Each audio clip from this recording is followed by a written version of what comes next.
Work on stuff and forgive. अपने आप को माफ़ करना भी चाहिए आपको। अगर आप अपने आप को माफ़ नहीं करते हो तो आपको दूसरा कौन बंदा आपको माफ़ करेगा। तो काफ़ी बार आप काफ़ी गलतियां कर रहे होते हैं, तो आप उसको माफ़ करो अपने आप को।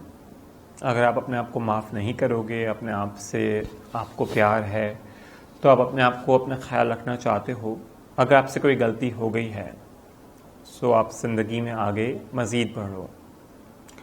क्योंकि इंसान अगर गलतियां करता है तो कहीं ना कहीं छोटी बड़ी गलतियां, मिस्टेक तो हो जाती हैं, लेकिन उसको कंप्लीट करना, नेक्स्ट टाइम उसके लिए ख्याल रखना, कौन ख्याल रखेगा? आप रखोगे। अपने आप को आपने माफ़ किया है कि वो चीज़ें आपने अगर अपने आप से कोई कमिटमेंट तोड़ा है, कोई प्रॉमिसेस किए हैं जो आपने अपने आप से हासिल नहीं कर पाए, तो आप नेक्स्ट टाइम अपने आप को वो चीज़ कमिटमेंट फुलफ़िल करो और अपने आप को इस चीज़ के लिए रिग्रेट मत करो, उसके लिए परेशान मत करो। अपने आप को बुरा भला मत बोलो कि आप ऐसे हो, आप वैसे हो। नहीं, हर इंसान यूनिक है, आप भी बहुत यूनिक हो, आप में बहुत सारा टैलेंट है, आप में बहुत सारी चीज़ें हैं।